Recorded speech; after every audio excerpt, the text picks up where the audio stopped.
Hi guys, and welcome back. My name is Calvin True. I'm the host of this podcast. I'm also a first-year PhD student studying exercise physiology as well as a performance and nutrition coach. Hello, welcome back, and if this is your first time, nice to meet you officially. So for today's episode here, I have 3 questions, and they relate very close to the assignment I was doing. And yeah, so the assignment I was doing today was reading a paper on combined high-intensity interval and resistance training improves cardio-restorative fitness more than high-intensity interval training in young women with overweight obesity, a randomized controlled trial. So that's the paper I was reading, and so I'm not going to talk about the whole paper here, but what I am going to do is I was trying to brainstorm what to do for this assignment, and with me having a lot of things I got to do and a lot of thinking, I want to see how I can best double dip. And so when I was reading that paper, I try to come up with 3 big questions that, from a broad general perspective, that people commonly Google and ask for. So the 3 questions, I'm going to go through one at a time, and I'm going to answer it, and that's going to be today's podcast episode. So let's do it. So the first one is, can exercise improve your metabolism? And the short answer to that is yes.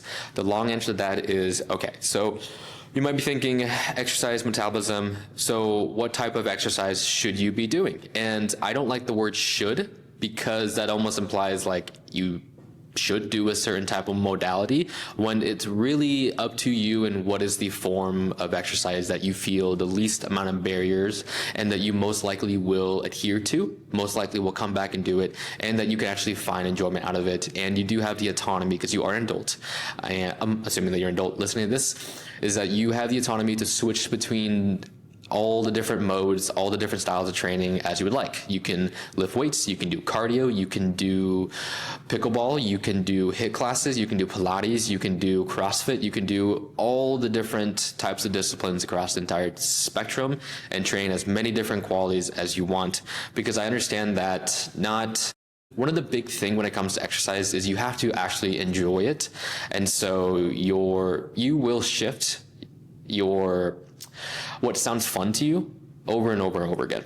And so I am pro all forms of physical activity: walking, brisk walking, riding your bike, exercising, lifting, cardio, all of it.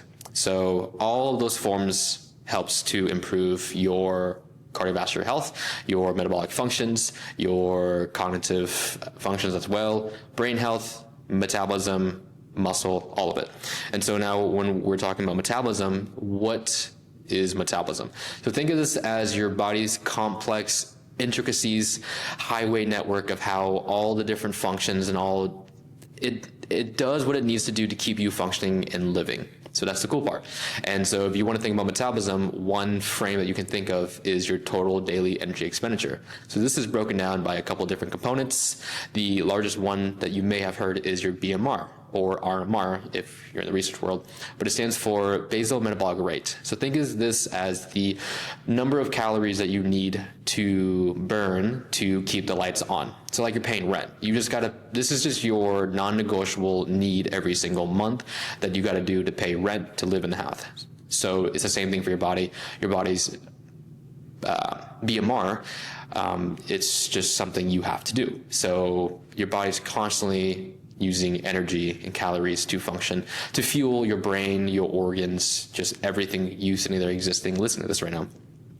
So that's one component of the model. The next component is NEAT, stands for non-exercise activity thermogenesis. And think of this as the moving, the fidgeting, like me, if you're watching this right now through Spotify or Apple Podcasts. No, you can't watch it on Apple Podcasts. You can only listen on Apple Podcasts. On YouTube, me waving my hands, feet fidgeting, pacing around, just you moving. That's not intentional exercise, but just you fidgeting throughout the day, moving wise, and walking. So that's your NEAT.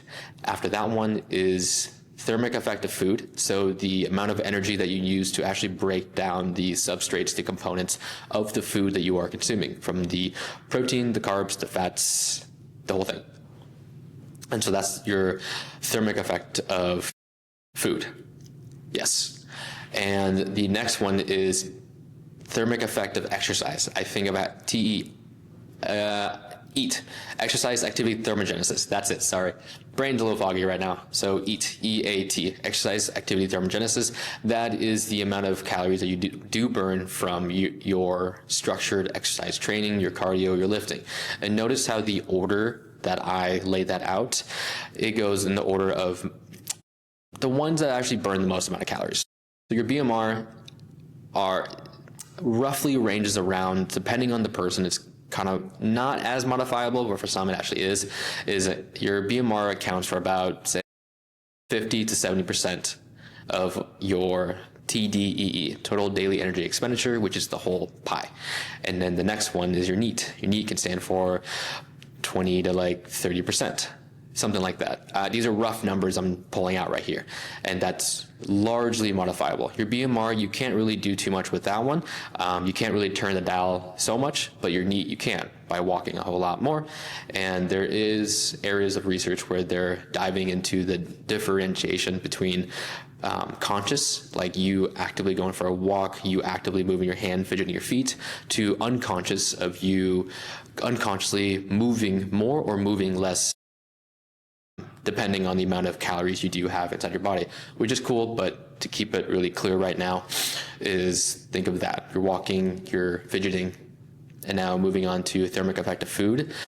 Protein and fiber has the largest TEF compared to carbohydrates and fats. So it basically means the furnace is burning a little bit hotter when you are throwing protein and fiber into, think of those as like the coal that you throw into the fire. The engine revs a little bit hotter, your body works a little bit harder to break those down compared to carbohydrates and fats.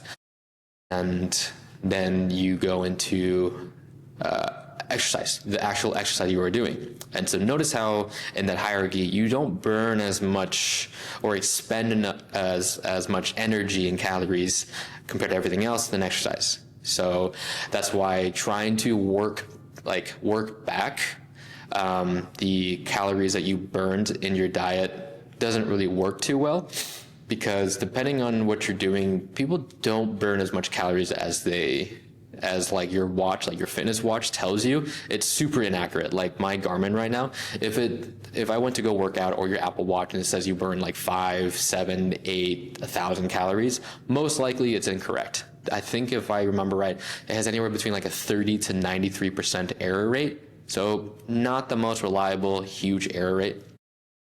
But I don't want to segue too much into TDE, but that's one model, one frame, and how you can understand your metabolism. And so with that, how can you like upregulate all these things?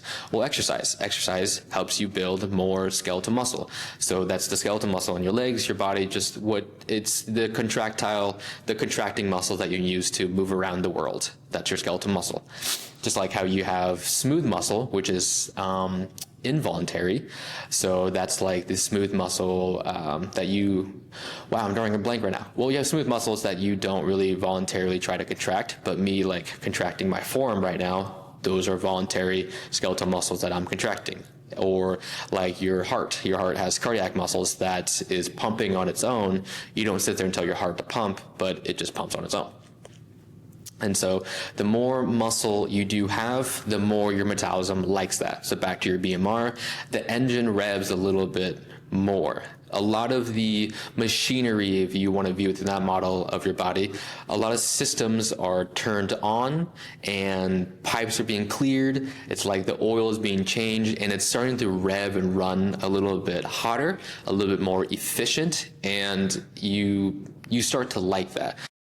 Exercising, whether you are lifting weights, resistance training, or doing cardio, aerobic training, or doing HIIT style, both, or combining all of these in some hybrid fashion, really is health. Really is you revving the engine, making the system a little hotter, upregulating a lot of systems and processes as well, and your body functions a lot better. Kind of like how you may hear people say, go on a walk after you eat, because when you go on a walk, your muscles are a little bit more sensitive to that contraction after you're walking, that skeletal muscle. And so by doing that, say I eat a bagel and then I go for a walk, the carbohydrates are inside me now. It's broken down. It's in my bloodstream within probably that like 30 minutes. And now my muscles I'm going on a walk. But my muscles can become a lot more sensitive, and they can release these GLUT4, think of these little taxis and Uber drivers that just like go out there, molecules that are specific to those glucose molecules that are now in my bloodstream. And think of the carbohydrates in your bloodstream as the people coming out of the bars at 2 in the morning. They're just everywhere. And now all the Uber drivers, Lyft drivers are out there dispersed, and they know when to go out there because that's the very hot spot of when everyone's out and about, and that's when you can make that cash. Get that bag, right? So you go out there and you pick everybody up and then you take them home. That's exactly what those GLUT4, glucose-specific transporters, are doing to all those glucose molecules and then taking them into the muscle. So your muscle is actually where glucose gets sent to store. And by you doing this, you can tell insulin to, hey, back off, we can do this instead, and then it's a little bit more efficient. That's kind of where the blank is in my knowledge that I'm still learning, but that's very advantageous, and not having those like huge spikes. And it's a great way to regulate your blood sugar, and that means good glucose control, higher insulin sensitivity, and better skeletal muscle health equals, and it's like a domino cascade effect to everything. And that's just the example from just walking after your meals. And now you can only imagine the magnitude and how meaningful of an effect you resistance training, lifting weights, or you doing cardio. So like you are improving your vascular system, your arteries are getting clearer, and your brain health, because there's a lot of vessels in your brain. So there was a lab I was working in, and one of the big vessels in the brain, the cerebral vascular vessel, was a big spot they were looking at when it comes to dementia and Alzheimer's. So exercise improves brain health, resistance training, building more strength, muscle, so many different things. Improving body composition, improving your BMI, improving your waist to hip ratio, your blood markers, your glucose and lipid profiles. So many different things I can go on. So exercise really does improve all of your markers of health the more you do it.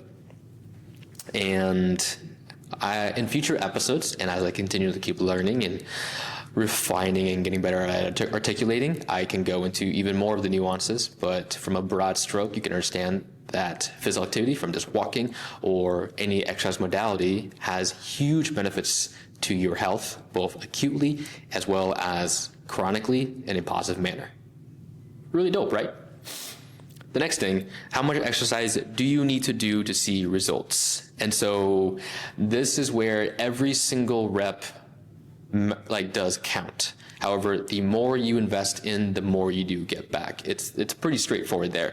But then there's the whole compounding effect that people do forget. So I don't think it matters if you are fit for 1 year, but then you decide to not be fit for 2 years, because then all the adaptations that you built, they're going to start down regulating. You're going to start losing a lot of those adaptations, and then your health is going to take a hit. And then that's only a domino effect from there if you don't take care of yourself by training in some capacity, moving in some capacity, practicing some type of physical practice. It's not going to be great. And so how much exercise do you need to do? That's completely up to you. You get to define that. You have the autonomy and the choice to decide that for yourself.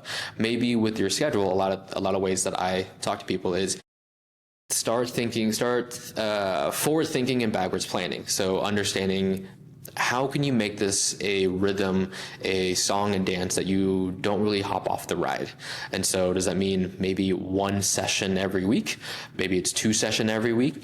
Maybe we take a seasons approach, meaning maybe this first quarter, it's September 14th right now. So this ending of the year is about to get pretty busy with the holidays. People just went back to school, back to work. A lot of things are happening. And so it's not that you don't know that you're about to be busy. Everyone knows they're about to be busy. You know what's on your calendar. Of course, there's things that comes in or pops up or new plans and things change. But from a bird's eye view, you know you're about to be busy. So start planning things out. So maybe the month of October, you can train 2 or 3 times a week. But maybe November and December, you have to have that conversation with yourself to where you have to be a lot more flexible with your mind and be like, hey, maybe there's this week in the middle of November or Thanksgiving. Let's talk about Thanksgiving. The week of Thanksgiving is going to be super chaotic. So maybe we can front load your training and then maybe back load the training a little bit. And you could even say, hey, for the month of November, if you were to do, so it's 4 weeks and it's 2 sessions a week, so 2, 4, 6, 8, and say normally you work 2 times a week. In November, it's 4 weeks long. Just gonna go with that easy number, and that's 8 sessions. So maybe how can you disperse, spread out that 8 sessions to make sure you check off all 8, or even 7 out of 8, or 6 out of 8. I think that's like an 80% right there still. So maybe you front load the month, and then that week you don't quote unquote go to the gym, but maybe you just go on walks after meals, and that's your thing. And then maybe afterwards you come back, then you can resume training again. So you can see how you can really adjust and move things around. So how much exercise do you need to see results? The more you put in over time, the more you're gonna get out of it. So it doesn't matter if you go and you just ball out for this first month. Since let's say that you haven't trained in the last 2 years, you've done nothing really, but normal activities of living, and you go ball out and you join this orange fitness class, you do Pilates, whatever for this next month, awesome. But then you take the next 3 months off, like I said, then it's like, what was the point? That was a burst. You didn't build the momentum you built is all gone. So one of the best ways is that I think I just thought of it right now is how can you maintain that momentum? Just keep the momentum going in however way you want to frame that for yourself, like that November idea there, the example I just gave you. So how can you generate that momentum and maintain it? And how can you be flexible and pliable and durable with all the things that happen so you can keep on moving with that momentum? Even if you go without 1 week without training, but you already went into that month with that intention of front loading and back loading, you are carrying the momentum. So that's like a mindset game right there and a belief system challenge. And then you can continue riding that wave. You're still riding it. So moving on to number 3, which is better for overall health, lifting, cardio, or both? I'm going to be biased and I say do all of it, do both. Hybrid really is health. Hybrid, depending on who you talk to, and in the literature it's described as concurrent training, but I'm just going to call it hybrid. It's doing some type of lifting component with some type of endurance component too. It doesn't mean you have to do it all at the same time, in the same day, but having it in your routine, in your programs is a very good idea. And through all the different adaptations I suggested earlier.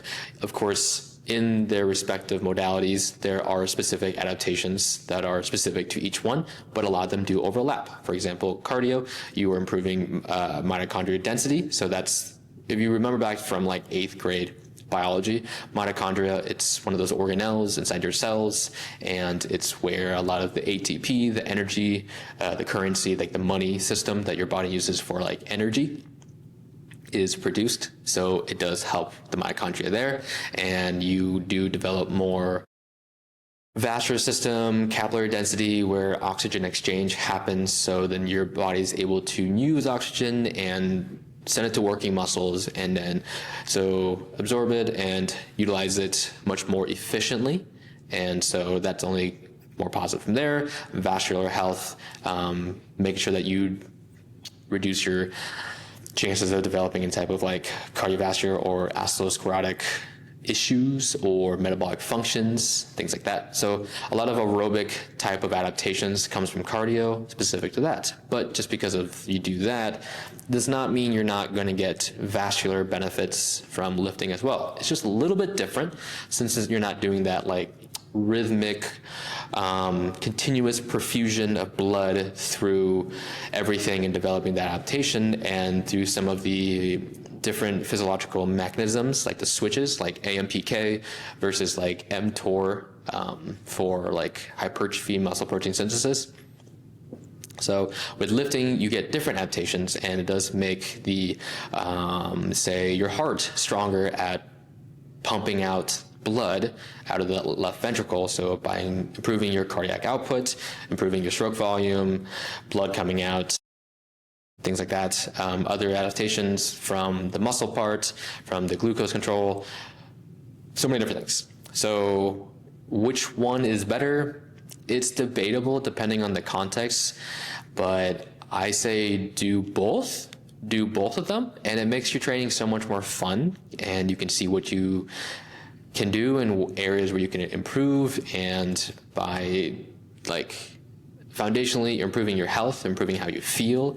It's so much fun. There's such an abundance to it. You get to shift your perspective from being more performance centric than just aesthetic centered, and that can kind of lead to a lot of like negative mindset traps, only thinking about your body composition and the way you look and your self-worth and then all that. Like training can be so much fun if you just focus more on the performance side, things that you can do, the person you are becoming, the identity change, and doing things that you never thought that was possible. That is so much fun, and seeing that there's always something to learn, but not saying that like caring about the way you look is a bad thing at all. But by training, by being more performance centric, the aesthetics just fall into place by default. But if you only focus on the aesthetics, then it's a slippery slope, and that doesn't mean your performance is going to increase, and it can be a very slippery slide. So yeah, I would recommend doing both in some capacity, and you can join my program, Perform, PRFM, my hybrid training app. That's beginning of October. So yeah, you can do that. Anyways, if you guys have any questions, if you like this, if this resonated, if you want more clarity in some of it, comment. Let me know that you like this, you have questions. Yeah, so subscribe, like, share, comment. All those things really do help this grow. Know that this is resonating. This is helping some of you guys finding clarity, all that good stuff. And I'm just continuing to practice my scientific communication and delivering this message and refining this. So this is so fun. I love learning this stuff, and I really want to share with everybody. But thank you for tuning in, and I will catch you guys in the next one.